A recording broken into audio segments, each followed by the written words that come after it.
I am Merendata Narjana Ho. Andre Avila, Narada Narada. Tabla Kaizangi. Korean Desharan. Manir, Angela Pauling. Hannah Rizal. We are now here to present our research entitled Perception and Attention of Using ChatGPT among senior high school learners. So that we're ready, let's start. So first, a review. The first one is titled, the next one is rationale, statement of the problem, related literature, related study, research design, sampling method, summary, conclusion, recommendation, and lastly, the genders. So the rationale will be discussed with the next presenter, Olivia. This research is to explore the perception and intention of senior high school learners in ChatGPT and Google. Among senior high school learners, focusing on factors such as ease of use, trustworthiness, and potential pros cons in their learning journey. So the next part is the statement of the problem of the SOP. So these are the questions that we are going to answer at the end of our research. The number one is, how are the learner's perception of ChatGPT be described in terms of 1.1, the understanding of ChatGPT. This aims to determine the perception of the learners in the usefulness of ChatGPT. 1.2, the concerns, discussion about what are the worries that the learners face when they're using it, the advantages and the possible benefits of it. And 1.4 is advantages and the cons of it. Number 2 are the intentions of SHS learners with regards to the use of ChatGPT. And number 3 are the implications of the study. Ito po yung population. Parang hindi naman ito yung population. Saan nila nakapagpapang population? Parang ito yung buo, tapos ito daw yung sample size ng final. Baka STEM lang ito, ma'am. Feel ko STEM lang ito. Pero, tanongin natin. Its application basahin natin. including text generation, data processing, and curriculum development.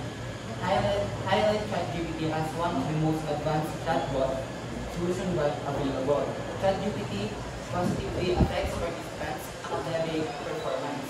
It helps them particularly in acquiring challenging ideas and gives them access to the opportunity to use essential study materials. Because of its potential, chatbots can be useful resources or assistants for learning.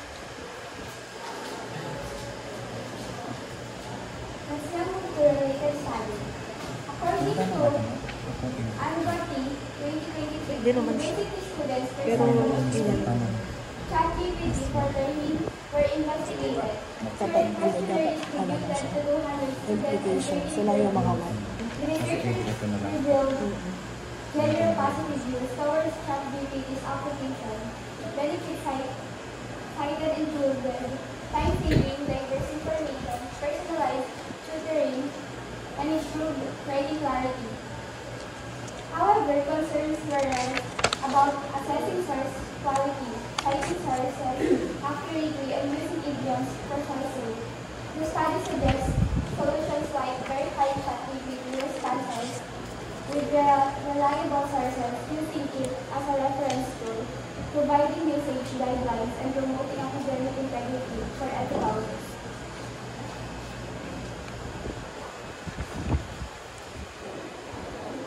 Research design. This study used a qualitative research approach. This approach to allow for systematic data collection, analysis, and interpretation of numerical data-related perception and intention of learners when using ChatGPT. This study will use descriptive design, which is a type of non-experimental design that attempts to determine the frequency with which it occurs and define general attributes of the presently existing situation. The descriptive design to allow the researcher to determine the perception and intention of senior high school learners by using ChatGPT. Sampling method. Sample is a method where researchers literally choose participants who met safety criteria relevant to the study. Balik In ka. this case, the researchers target junior high school learners who have either used WBA for educational journey or have knowledge about it. This approach ensures that the sample includes individuals who can provide valuable insight into the use of ChatGPT in education.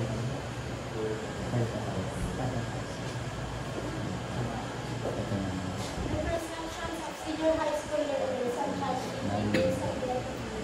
The learners' understanding of ChatGPT is mostly on how it can make any task easier with the goal of 2.27. With the mean score of 2.28, majority of the learners are concerned about the ChatGPT generating false or misleading information. The senior high school learners agree that ChatGPT makes studying less stressful with the mean of 2.34. The work it shows that most of the learners agree with this. It is difficult to trust the response generated by ChatGPT with a mean of 2.16. It is identified that learners have clear intention when it comes to using ChatGPT to get ideas and concepts about the different topics with a mean of 2.16. For conclusion that were based on the findings, first one is senior high school learners see ChatGPT as helpful for tasks but have concern about its accuracy. The second one, they intend to use ChatGPT to explore various topics. The third one, students have different opinions about ChatGPT, seeing both its pros and cons. Fourth, they think ChatGPT can help with stress but are unsure if its responses can be completely trusted. The first one is senior high school learners generally agree that ChatGPT can simplify tasks and reduce stress in studying. Sixth, participants express concerns about the accuracy and trustworthiness of the information it generates. Seventh, despite the concerns, learners still have clear intentions to use ChatGPT for acquiring ideas and concepts of various topics. We can conclude that ChatGPT has advantages and disadvantages, and the learners have different intentions and concerns with regards to it.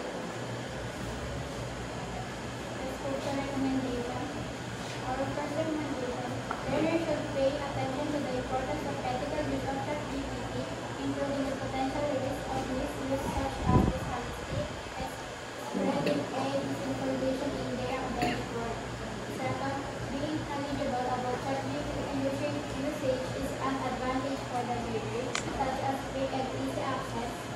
Third, educational institutions should incorporate digital literacy education into their curriculum, teaching the students on how to critically evaluate online information. Fourth, provide an ongoing support and guidance to students, effectively incorporating ChatGPT into their learning as well as collaboration between teachers and students. Fifth, teachers may provide personal feedback and guidance to the students on the use of ChatGPT to integrate it effectively into their learning process. Future researchers are encouraged to further investigate the perception and intention of senior high school learners to use ChatGPT. And here comes the end of our presentation. We highly appreciate your attention with regards to our topic entitled Perception and Intention of Using ChatGPT among Senior High School Learners. And with that, we're now opening the question, recommendation, and suggestion. Thank you. Once again, good morning.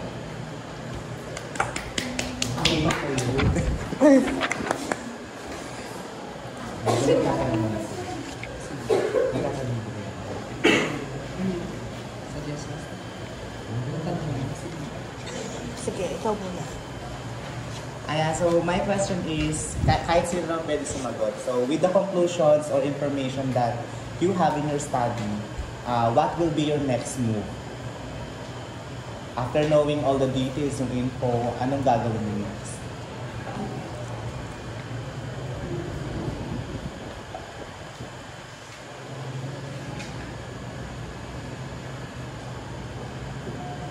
Five, four, three.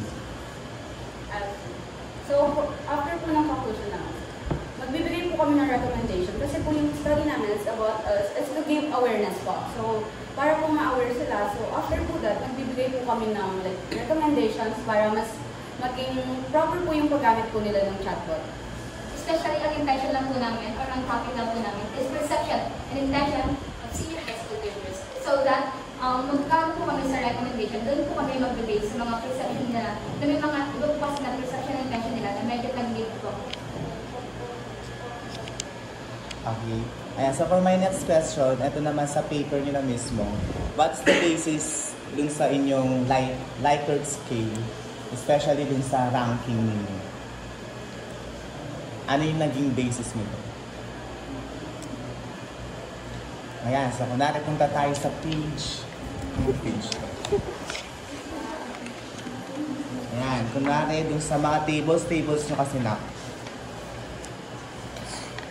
Ayan, kailan pa naging, kunwari, ang grade mo ay 98 at 97. Sino ang rank 1 doon?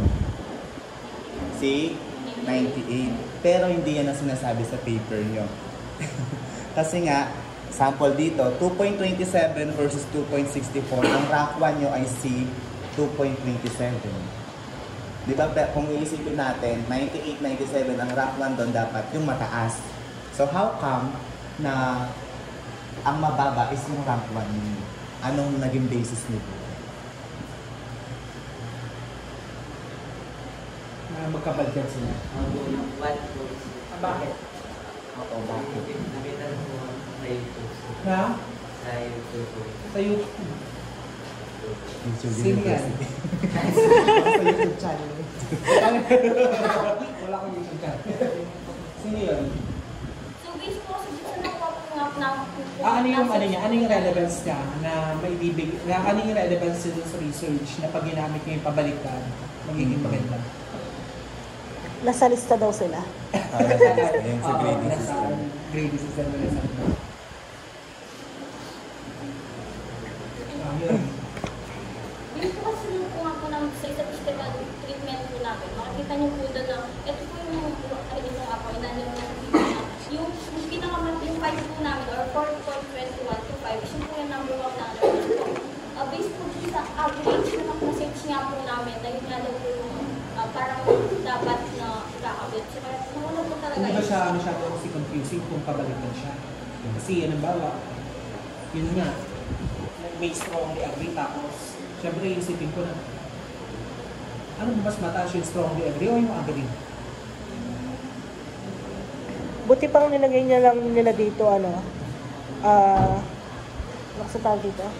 Yung main score, tapos verbal interpretation Yun na na lang. lang. Wala na siyang rank. Wala na siyang rank.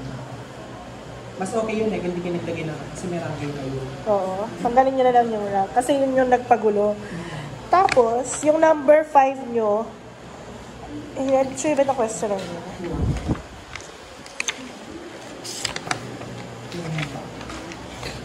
Ayan na. True, wala yung questionnaire nila. Kasi, kapag 1.0 to 1.8, dapat yun yung strongly disagree. Di ba? Baliktad siya. Tapos, yung 4.21 to 5.0, siya yung strongly agree. Okay? Baliktad siya. Parang ano kasi, actually pwede siya ma'am, pero dapat yung negative questions Oo. na. Kasi di ba sa Negative. research, meron tayong positive at negative questions. Kunwari, ang positive question ay, nag-aaral ka ba ng mabuti? So, para mas maganda na ang sagot mo ay strongly agree. Tapos, ang mga negative questions naman is, okay lang ba sa'yong pumatay? Para mas maganda sa sagot doon is, disagree, strongly disagree. So, dapat naging careful kayo doon sa pagpili. Like, chinek nyo, ang question number 1 ba ay positive question ba siya o negative question? Kaya doon kayo nagkaroon ng malaking problema. malaking revisions dito. Yun yung ano, tapos pag-iiba-ibahin yung sa linya, yung, though wala na kayong babaguhin sa data kasi single din yung data. Ang papalitan nyo na lang yung Likert scale.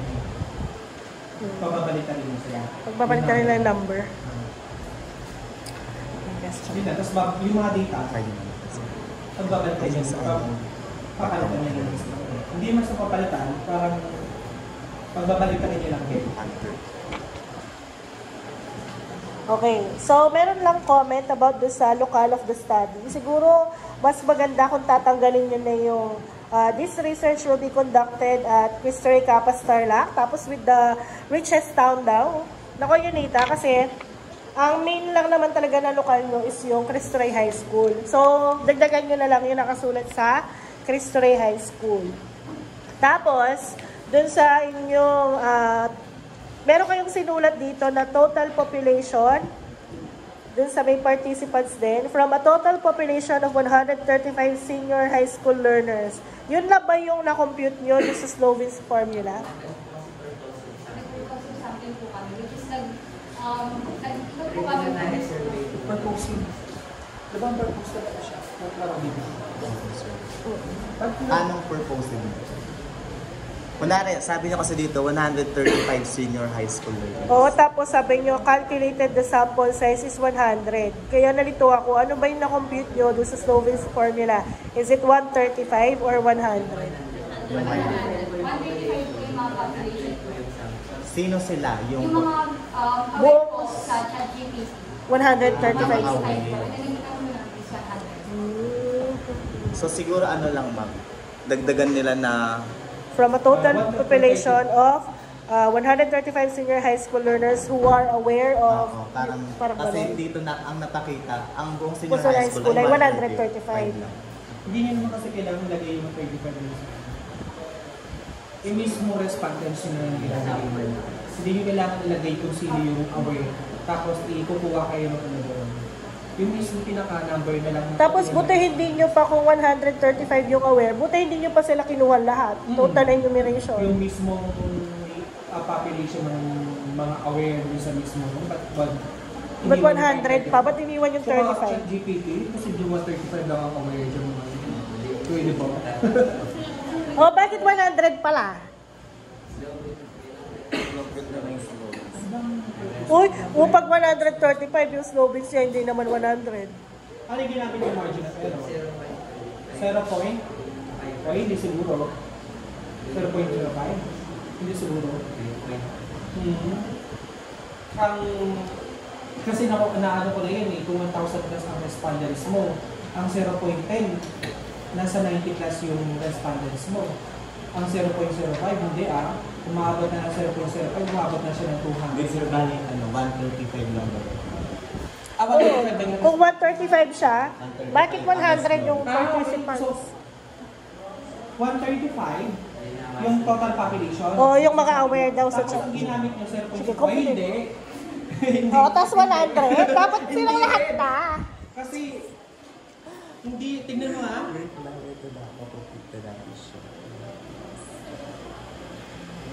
hindi siya.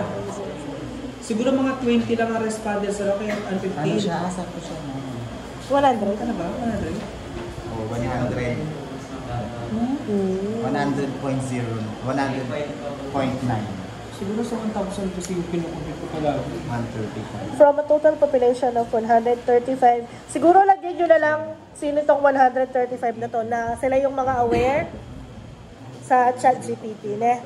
Kasi bala mo, misleading yung itong 135 senior high school learners. Parang kabuuan kasi siya.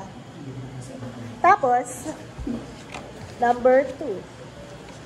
Ay, number 3 na ako pala. Nasaan yung ano nyo? Instrument. Yung bang instrument, wala kasi nakalagay sa instrument nyo kung sarili nyo ba siyang gawa or adapted siya. Wala siya dun sa nakasulat. Kung kanina siya nag-adapt. Oo, dapat nandito siya sa may preparation of the instrument. O yeah, research instrument pala. Dun sa mismo doon. Sulat nyo kung self-made. Tapos dapat nandito siya sa mismong paper. Kasi para makita namin siya kung paano ba siya. Pero wala kayong kopya? Wala kayong copy? Oo, meron kaya. Kukunin ba? Ito po. Alina, sige. Magkumaba pa tayo. Survive.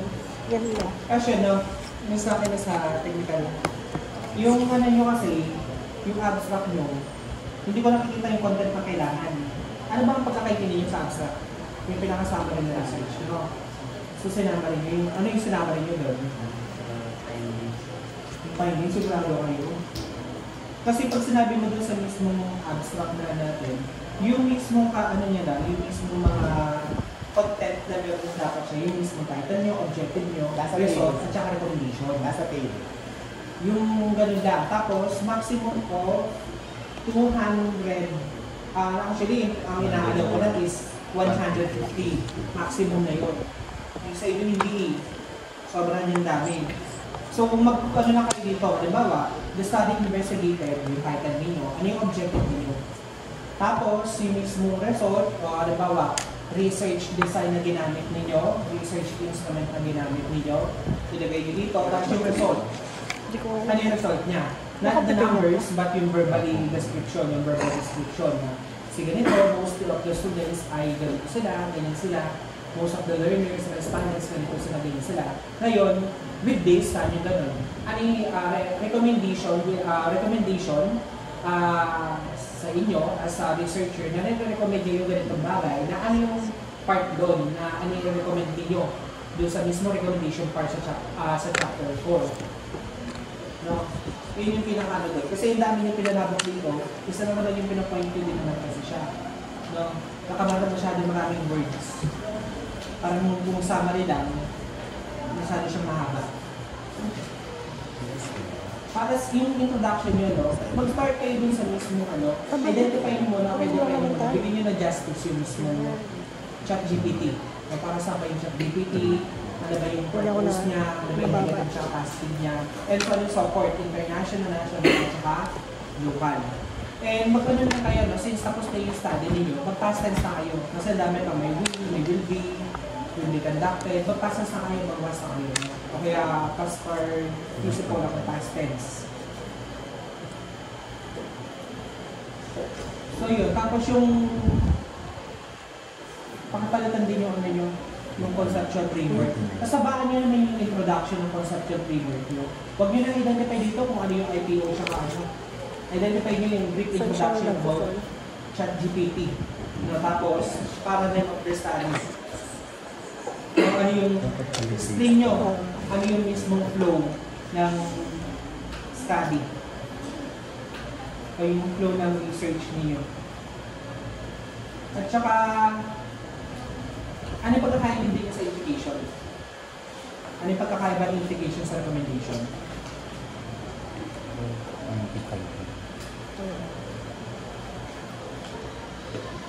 Kasi dito nagbibigay nyo ng implication sa SOP ninyo. Ano yung pagkakaintindi niyo sa implication? When we say implication, what does it mean? So, senior high school are using ChatGPT because it helps. So, ang nakakapasok na tayo ng nakakatulong ng ChatGPT. Sinabi natin based dun sa kanila, sa resources na kanila ninyo, nakakatulong siya. Nakakatulong sa kanila based dun sa resources. Sinabi ng mga data ninyo, sinabi ng mga respondents ninyo na yung ChatGPT nakakatulong sa kanila. May mga ilan doon na sa parang negative sa... So yun yung conclusion yung based dun sa findings na nasabi ninyo. Ano yung pagkakaiba nyo sa may recommendations ninyo? Start with mga implications, parang it's not something to do with the conclusion statement ng study. However, dapat nagbibigay pa rin kayo ng sarili nyo. Dapat maganda sana kung nagbigay kayo ng matrix type o kaya ng matrix type based dun sa mismo result ng study. Ilagay nyo yung mean. Siguro kahit hindi na nga kasi nakalagay dito sila moderately agree. Halimbawa ito, kaya masyadong nagbalik-agree, disagree dito. Ito dapat yung binibigyan nyo ng justification. Yung disagree na to, yung mga negative. Since baliktad kasi yung ninyo, baliktad yung mismo, yung sa result pala ninyo, agree pala silang lahat. So yun siya. Ngayon, parang bibigay kayo ng implication dito, paano nyo ma-maintain, parang conclusion siya paano nyo ma-maintain yung paggamit ng ChatGPT as So, makakabigay kayo ng quotation ng gano'n. Parang meron kang ano man, no? Yung ipibigay na dapat. Research na. Sige, pwede Makakabigay kayo ng quotation ng gano'n na dapat i-recommend kayo sa GPT. Kasi positive yung naging result ng sulatan na lang natin. So, ano kayo? Parang pro chat GPT kayo. Based sa result, mag-a-agree kayo. Siyempre, hindi naman kayo pwedeng gumawa ng sarili nila. Hindi, kukontrol yung sinabi nila. Siyempre, mag-a-agree pa rin kayo sa mismo result ng sabi. Based sa magiging conclusion or interpretation sa inyo, mag-a-agree kayo sa kanila. Ngayon, parang sabihin niyo ito, since mag-a-agree kayo, mag-a-agree kayo sa sinabi nila, na magbibigay kayo ng something na dapat ituloy na yung paggamit ng chat. 1-4. Ano ba yung gusto niyo sabihin? Ate ko ba? Kasi nag-agree sila lahat. Hindi ko talaga based po dito sa pinaka-first stage. Sa result niyo? Sa first stage, nakita ko lang nila, the majority of senior high school learners agree that they understand ChatGPT mainly as a tool to make tasks easier. Bakit siya sa bati? And pero meron din po mga complain na about the professional, hindi generate po siya ng false information and can lead to misleading outcome po ng mga or misleading information. O, dito kayo magbigay ng conclusion niya dito sa may disadvantage niya. As ko kontrahin kayo sa advantage niyo. Magko-contradict yung mga nila. Anyway, ay doon naman sa researcher, mag-focus na lang kayo dito sa mga disadvantage kasi magbigay kayo ng conclusion na regarding dito sa mismo chat. Tsaka make sure no, yung mga tables, hindi dapat sila puputol. No? Wala dapat ang puputol na tables. Kasi paano sa tingin?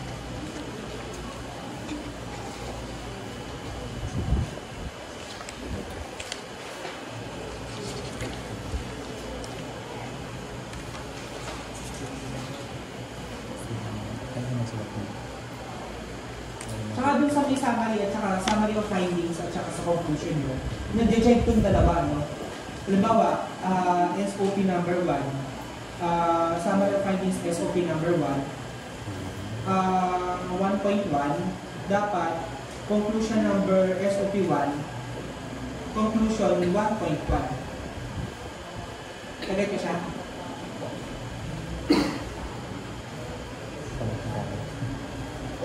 Halimbawa, SOP number 1, di ba meron kayong mga sub-variables? Ilan yan?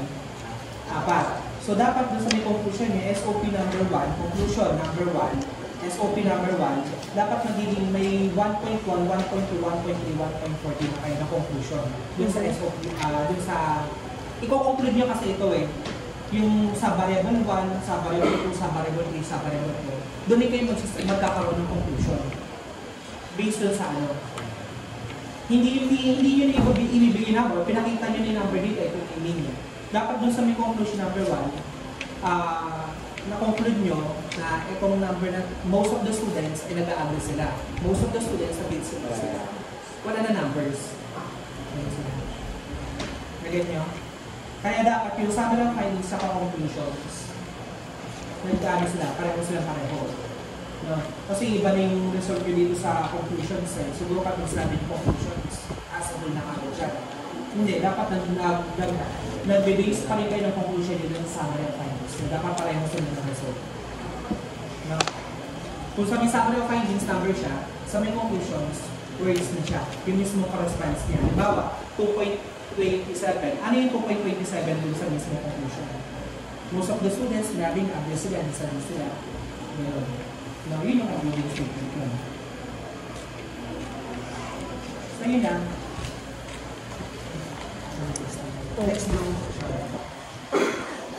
Congratulations! Congrats! I'm sorry. Oo, dali. Mag-grade mo na siya. Nag-deliberation ka lang. Kung papasaba o hindi.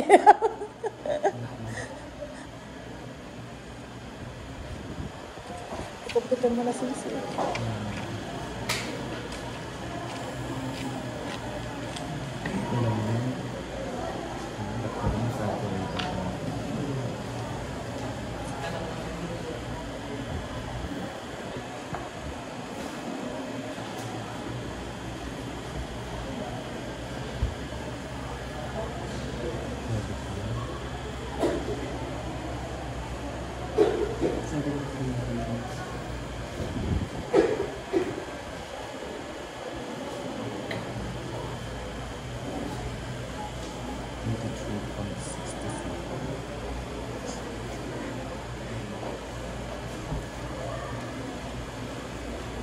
Parang